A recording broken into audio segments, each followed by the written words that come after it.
बच्चों, let's read our question. True statement for mitosis is, mitosis के लिए true statement क्या है? Option A, the cell formed by it doesn't restore nucleoplasmic ratio.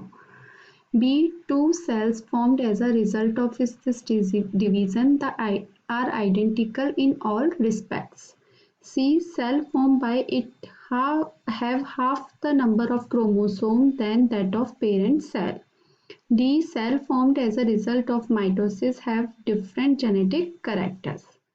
तो हमारा जो की कंसेप्ट हो जाएगा यहाँ, वो क्या हो जाएगा? Cell division. सेल डिवीजन होता है वो टू टाइप से होता है, माइटोसिस एंड मियोसिस। ठीक है, माइटोसिस में क्या होता है कि जो एक सेल से, जो पेरेंट सेल से कितनी टू डॉटर सेल्स बनती हैं,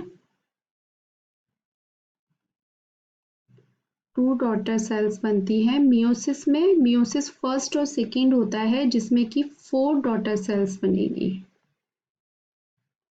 4 डॉटर सेल्स बनेंगी। होता है कि अगर डिप्लॉइड पेरेंट सेल है तो डॉटर सेल्स भी क्या बनेंगी? डिप्लॉइड बनेंगी। मियोसिस में क्या है, पेरेंट सेल अगर डिप्लॉइड है तो जो हैप्लॉइड, जो डॉटर सेल्स होंगी वो कैसी होंगी? हैप्लॉइड होंगी। ये इसमें मेन डिफरेंस है। इसलिए माइटोसिस को बोलते हैं इक्वेशनल डिवीजन, इक्वेशनल डिवीजन। और जो मियोसिस में, मियोसिस जो फर्स्ट होता है जिसके बाद एक्चुअल में हैप्लॉइड होता है, क्रोमोसोम हैप्लॉइड होते हैं, उसको हम बोलते हैं रिडक्शनल डिवीजन। मतलब मियोसिस का जो मियोसिस फर्स्ट और सेकंड में होता है तो मियोसिस फर्स्ट को बोलते हैं रिडक्शनल डिवीजन और मियोसिस सेकंड को इक्वेशनल डिवीजन ही बोला जाता है। ठीक है, मियोसिस सेकंड को क्या बोला जाता है? इक्वेशनल डिवीजन ही बोला जाता है, क्योंकि उसमें क्रोमोसोम जो नंबर रहेंगे वो सेम रहेंगे।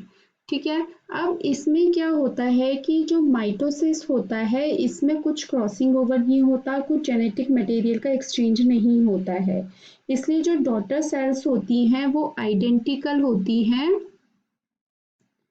To the parent cell, identical to parent cell. मतलब जो डॉटर सेल होती है वो बिल्कुल ही सेम रहेगी पेरेंट जैसी। जबकि मियोसिस में क्या होता है? मियोसिस में क्रॉसिंग ओवर होता है। मियोसिस फर्स्ट के प्रोफेज फर्स्ट फेज में, कि प्रोफेज फेज की जो पेकाइटिन फेज होती है उसमें क्या होता है? क्रॉसिंग ओवर होता है, यानी कि जेनेटिक मटेरियल एक्सचेंज होता है। इसलिए जो हैप्लॉइड सेल्स बनेंगी वो जेनेटिकली थोड़ा डिफरेंट होंगी, किससे? पेरेंट सेल से। ठीक है, तो अब हम अपने थोड़ा ऑप्शंस पढ़ लेते हैं।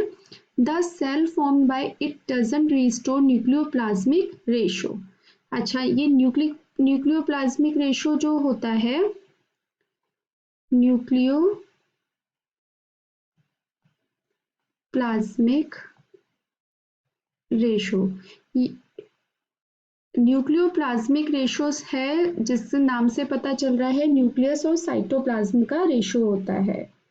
न्यूक्लियस प्लस साइटोप्लाज्म का रेशो होता है। क्या होता है कि जब सेल साइज इंक्रीज होता है, सेल ग्रोथ करती है, तो क्या होगा कि जो साइटोप्लाज्म का जो साइज, साइटोप्लाज्म कंटेंट होता है वो भी बहुत ज़्यादा बढ़ जाता है। साइटोप्लाज्म कंटेंट भी बहुत ज़्यादा बढ़ जाता है, जिसकी वजह से जो न्यूक्लियस होता है उसका, न्यूक्लियस और जो साइटोप्लाज्म का रेशो होता है वो गड़बड़ हो जाता है, जिसकी वजह से हम ये कहते हैं कि न्यूक्लियोप्लाज्मिक जो रेशो है वो डिस्टर्ब हो जाता है एक तरह से। फिर क्या होता है, इसीलिए जब माइटोसिस होता है, इससे जो माइटोसिस डिवीजन होगा वो क्या करता है कि न्यूक्लियस को सेल को 2 पार्ट्स में डिवाइड कर देता है, जिससे कि जो साइटोप्लाज्म होता है वो भी 2 भागों में डिवाइड हो जाता है, तो जिससे कि न्यूक्लियस और साइटोप्लाज्म भी क्या होते हैं, डिवाइड हो जाते हैं। और इस तरह से माइटोसिस जो होता है इसके रेशो को क्या करता है, रीस्टोर कर देता है, यानी कि वापस से वैसा की वैसा ही कर देता है। उसको जो रेशो खराब हो गया है, जो डिस्टर्ब हो गया है, उस रेशो को जो माइटोसिस सेल डिवीजन है वो ठीक कर देता है, रीस्टोर कर देता है। तो अब हमारे इसमें क्या बोल रहा है ये ऑप्शन में, the cell formed by it doesn't restore nucleoplasmic ratio. तो ये गलत है, हमने कहा कि वो सेल डिवाइड हो जाती है जिससे कि वो 2 हिस्सों में साइटोप्लाज्म बढ़ जाता है, तो न्यूक्लियस उसको कंट्रोल कर सकता है। इसीलिए जो माइटोसिस डिवीजन है वो क्या करता है, न्यूक्लियोप्लाज्मिक रेशो को रिस्टोर करता है। ठीक है, इसमें लिख रहा है डजंट, तो हमारा ऑप्शन गलत हो गया। Two cells formed as a result of this division are identical in all respect। तो बिल्कुल सही है, हमने बताया कि ये आइडेंटिकल होती हैं बिल्कुल पेरेंट सेल की, जो डॉटर सेल्स बनती है, बिल्कुल ठीक है। Cell form by it have half the number of chromosome then that of parent cell. तो ऐसा नहीं है, हाफ नंबर ऑफ क्रोमोसोम किस में होते हैं, हमारे मियोसिस प्रोसेस में होते हैं। जो मियोसिस होता है वो किस में होता है, जर्म या रिप्रोडक्टिव जो सेल्स होती हैं जिससे कि गैमेट फॉर्मेशन होता है उसमें मियोसिस होता है। और माइटोसिस जो किस में होता है, सोमेटिक सेल्स में होता है। ठीक है, तो ये ऑप्शन भी हमारा गलत हो गया। डी ऑप्शन है cells formed as a result of mitosis have different genetic character, तो ये भी गलत हो गया।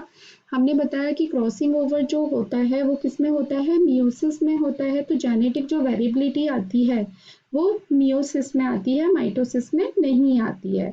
तो हमारा जो आंसर हो जाएगा वो हो जाएगा option B, two cells form as a result of this division are identical in all respects.